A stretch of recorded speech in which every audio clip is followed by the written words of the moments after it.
Christmas. It's Christmas all year round over here. Anyway. So. This is a video which is a little bit dangerous because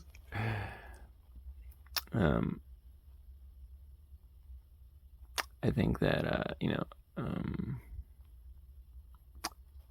so the world is split between Buddhists who believe that Buddha was infinitely wise, I guess.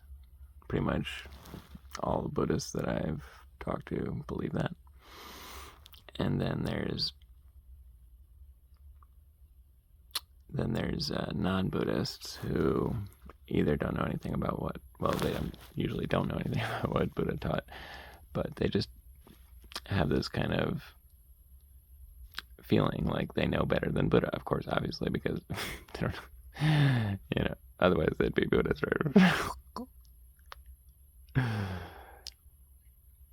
But I find, in the spiritual community, it's like so many people are trying to refigure out all this stuff and getting so lost. And I'm like, have you ever read the suttas, Buddhist suttas, suttacentral.org?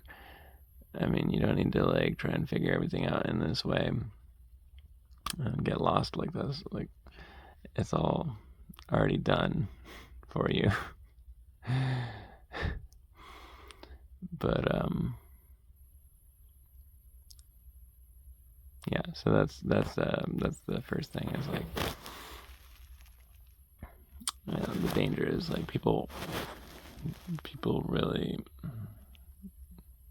don't appreciate the wisdom that Buddha had, which is very basically that everything is conditions and therefore you don't exist, and the cause for the sense of existence is the illusion of unity.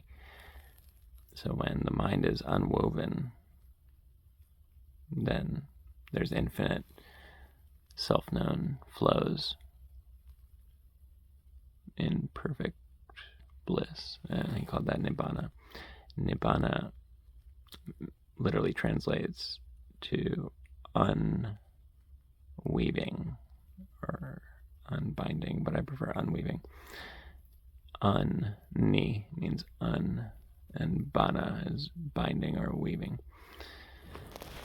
And it's interesting because most people are misunderstanding the word. Actually, there's some different understandings of the word. Originally, they say that people used the word to mean when a candle flame goes out, it nibbanad. So to go out like that. But yeah, anyway, that's fine too, but it's not really as explanatory as unweaving. But anyway, so this is the wisdom that Buddha gave us, which most people can't seem to figure out, even though he's pretty clear about it. But anyway, so on the other hand, Buddha was kind of a dummy in many respects. In the suttas, you can see all these ways in which he was a dummy. In fact, it's the very first sutta of his enlightenment. After he became enlightened, he said to himself that there's no point in living anymore because nobody could ever understand what he understood, what he realized. And so he just stopped eating, and he was just there sitting for a week or two. And then the god called Sahampati came and said, that he was wrong. That actually there are many people that could understand what he realized if he would teach them. And so Buddha had this special power where he could figure out anything he wanted to figure out if he just set his mind to it. And so he set his mind, he put his divine eye out, and he saw, indeed, there were many people that could understand if he would teach them. And so then he started wandering around and teaching. So, that's the first mistake that he made, was assuming things. And assume you've heard this one. Assume makes an ass out of you and me.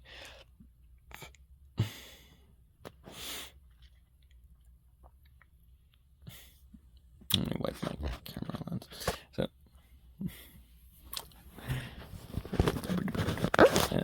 anyway.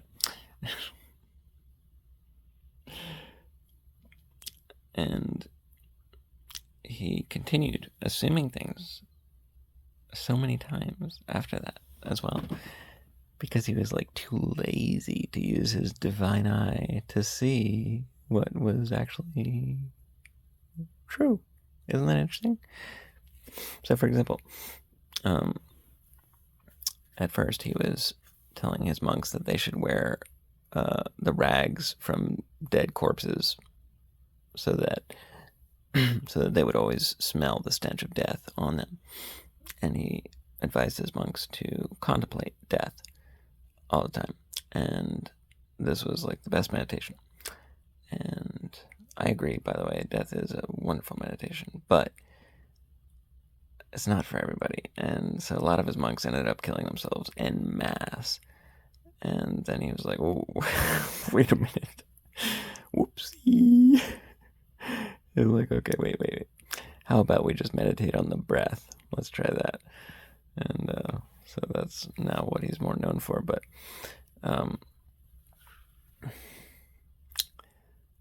and he was always realizing stuff like nonstop. Like, he developed the 227 training rules in the Vinaya Code of Conduct for monks, over many years, as he witnessed the need for each rule, and it's like, well, interesting. I mean, he could have foreseen that if he chose to, right?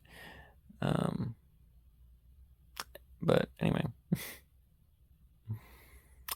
and then there's the story of Ananda, his cousin, who was his faithful attendant, and Ananda is credited with photographic memory. He was able to remember every single sermon that the Buddha taught, and that's why we have the suttas now today, because of Ananda remembering everything. But anyway, so Ananda means bliss, by the way. But anyway, so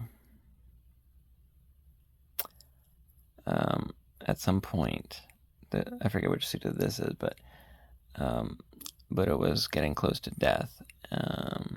He felt his time was near, and he said to Ananda, Ananda, if it were requested of me to live another eon for the benefit of humanity, then I could live another eon, although it would be a burden to me to do so, to keep this old body going. And Ananda said, oh, okay. And Buddha repeated it again. Ananda said, oh, okay. And Buddha repeated it again. Ananda was like, okay. And Buddha's like, alrighty then. So nobody's requesting me to live, so I guess I'll die.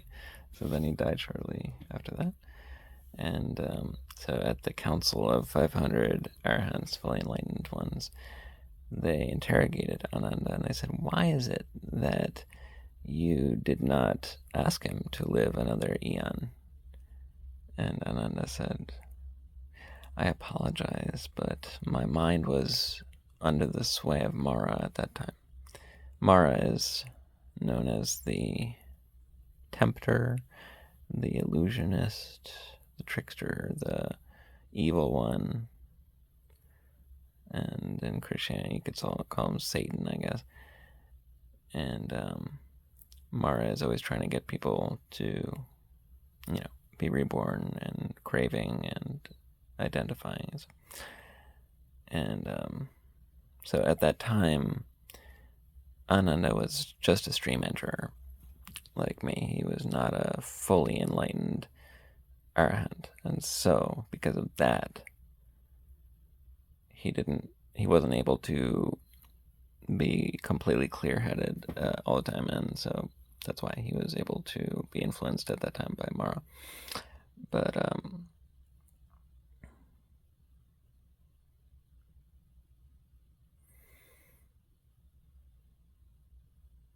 so anyway, what else?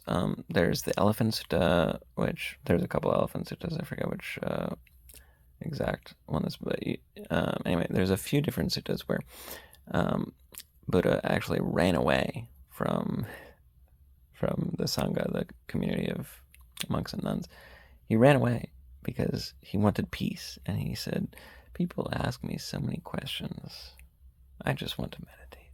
I just want to be in Nibbana.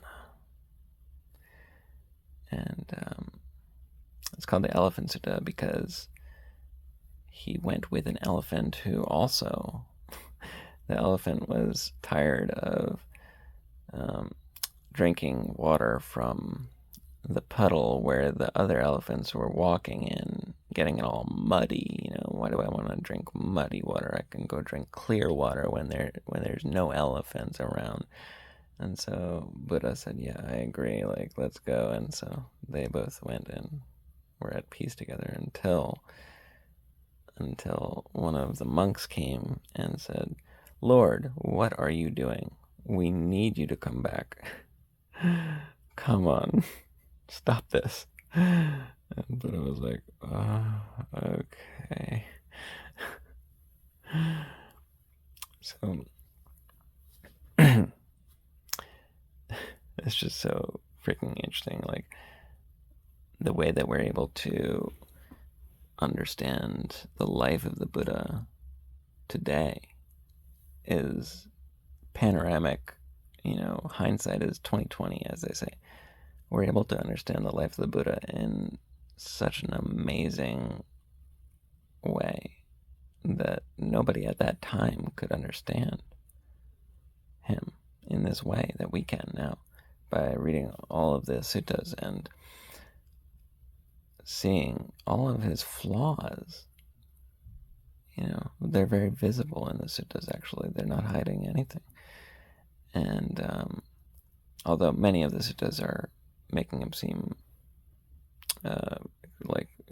extremely wise, but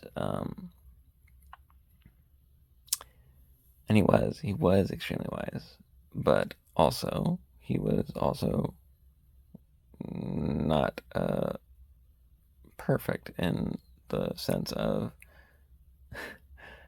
he needed help from people to make the right decisions, like all of us do. And he also said that spiritual friends are the entirety of the spiritual life. So if you don't have spiritual friends, you're not spiritual. Because your friends need to be there to make sure that you are on the right path, Now, of course, if your friends are on the wrong path, then you'll be on the wrong path also. But anyway,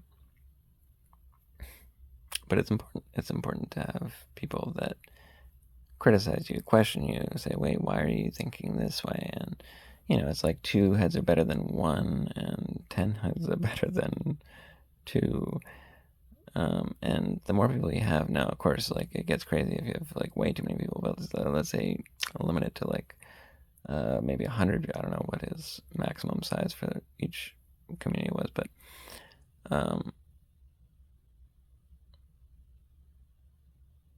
yeah. So if you have a good number of people, there might be somebody who thinks a little bit outside of the box, right? Now, the thing about Buddha was that he was, the authority, basically. He founded this path, and he was the only one. So according to the suttas, there's only the only person who can see the enlightenment level of someone else is a Buddha. So,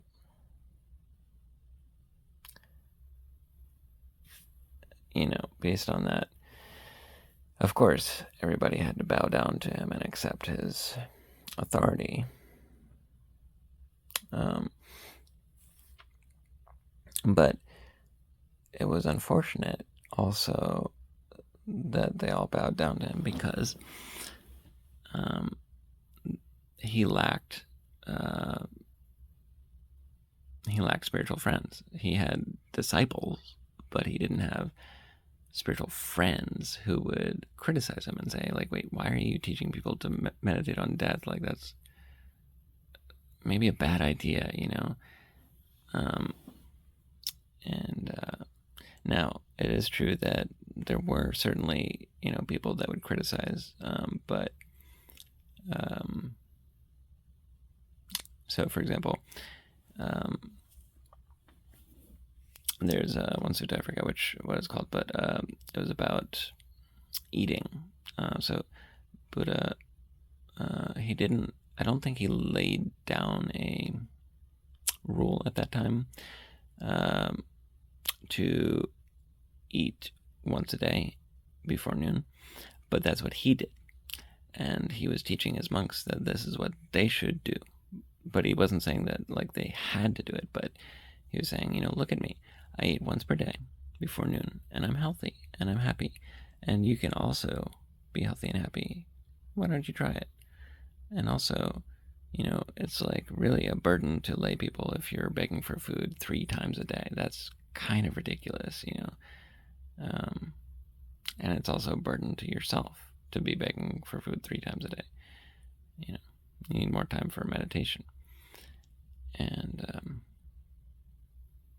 so sometimes he was authoritative in that way, and sometimes he was just more like authoritarian. But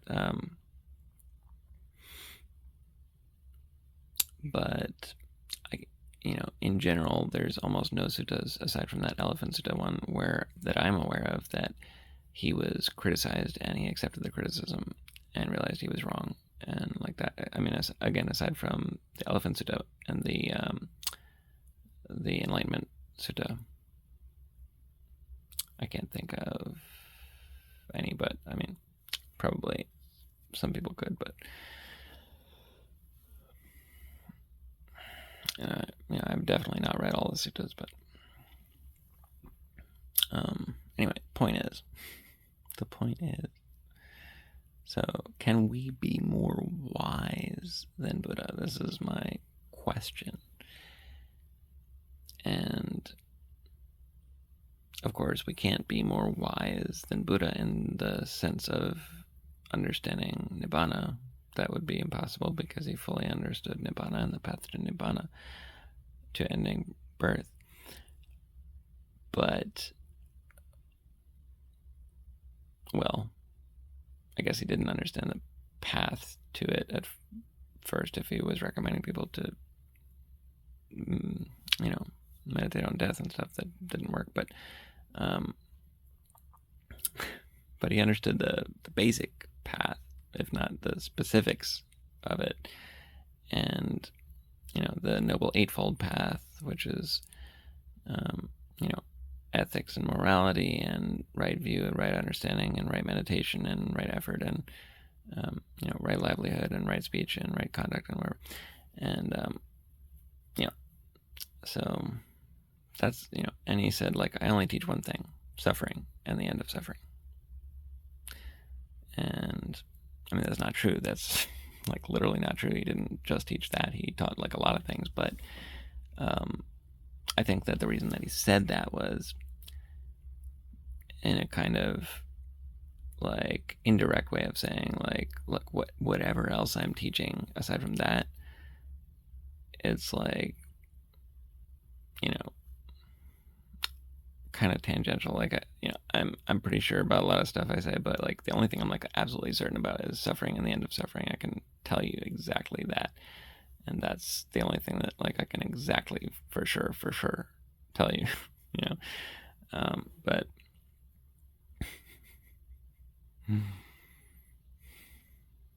anyway, so how can we be more wise than Buddha?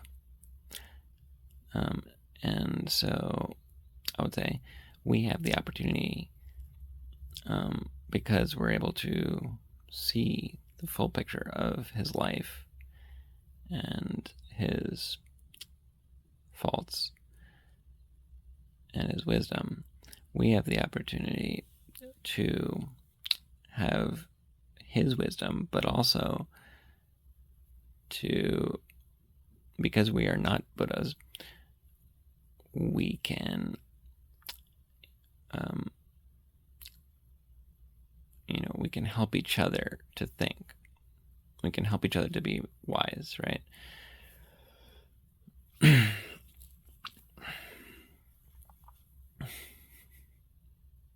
Because although, we may be at different stages of our development, right? And, but, I've never met anybody that was free of any type of ignorance, and obviously Buddha had ignorance also in different ways. So yeah, we are blessed with this ability to be wiser than Buddha in some sense. Like I said, 2 heads are better than 1. 10 heads are better than 1.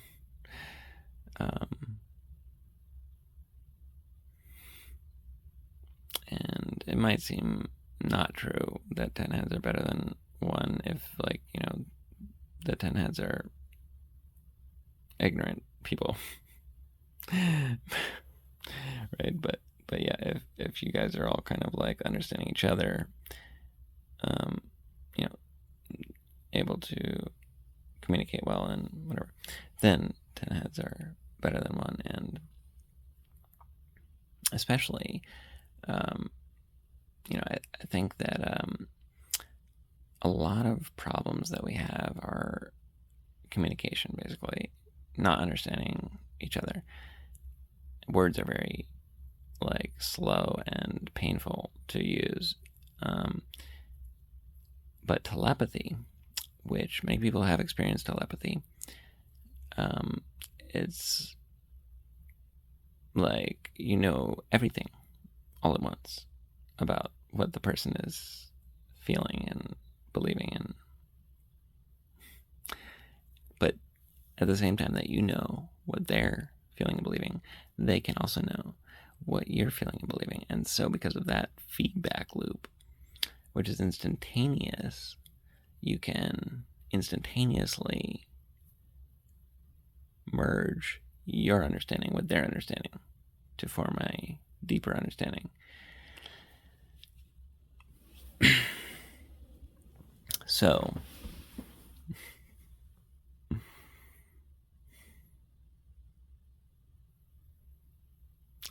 I think that it's important for us to form spiritual communities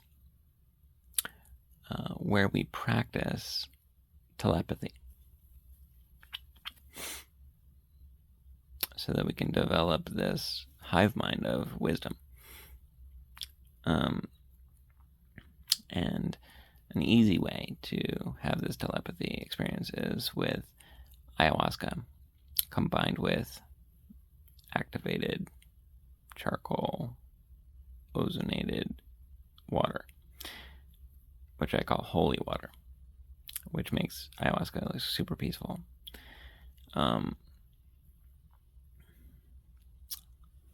And staged dosing is also nice.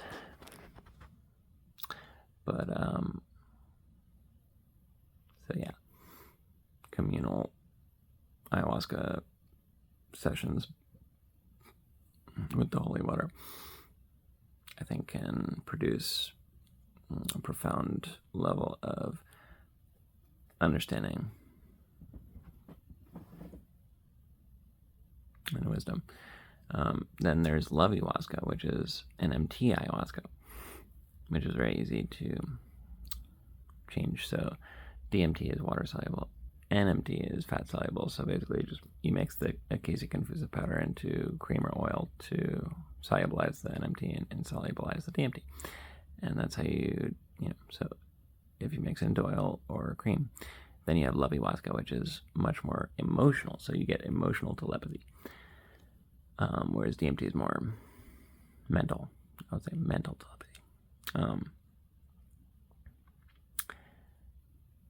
And yes, you can combine them as well, but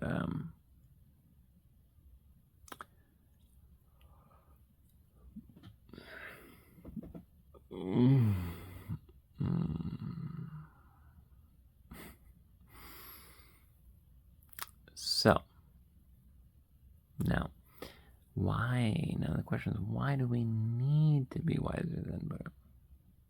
Because he was already wise enough in some ways. So I would say we're up against a new challenge, which Buddha did not apparently predict, which is the rise of artificial intelligence, which is, according to the World Economic Forum, supposed to take over humanity by the year 2030. We're all going to be cyborgs. You can check their website, weforum.org. They call this the Fourth Industrial Revolution. This is not a secret.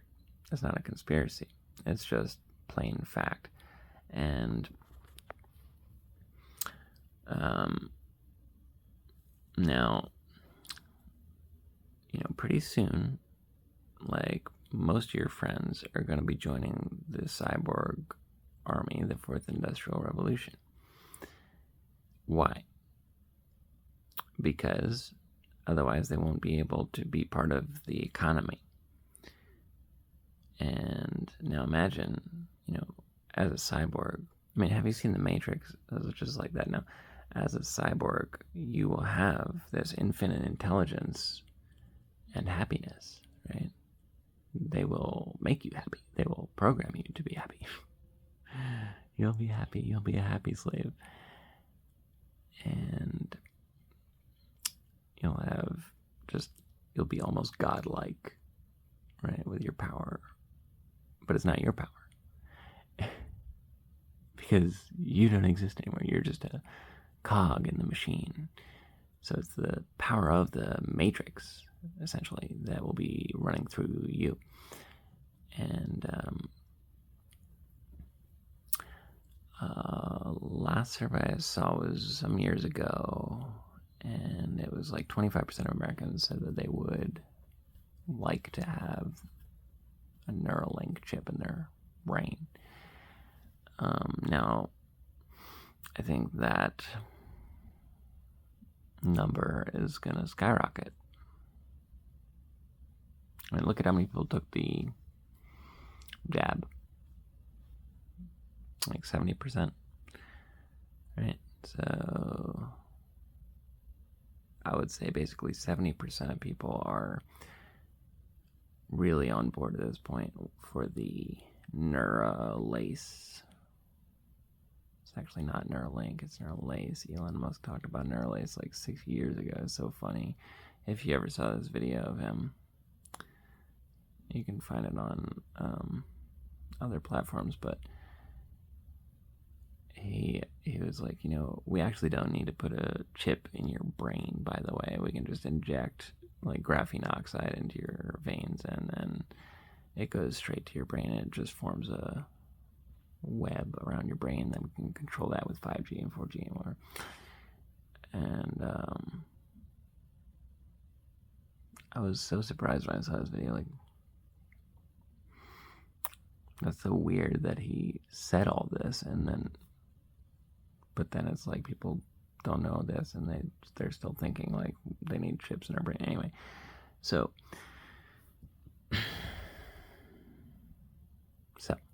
this is what we're up against. We're up against the Borg from Star Trek. But what the Borg didn't count on was spiritual enlightenment,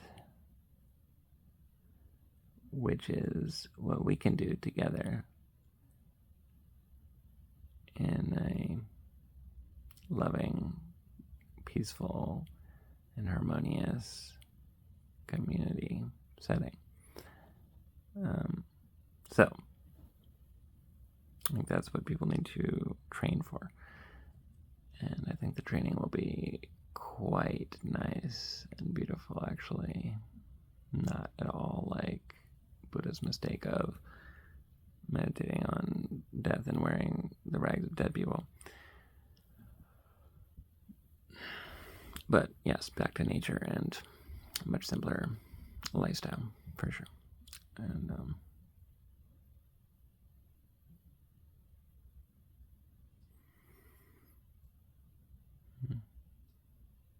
so there you go. I hope that I've been clear and that I was able to explain everything in a concise way. Let me know if I missed something. I love you.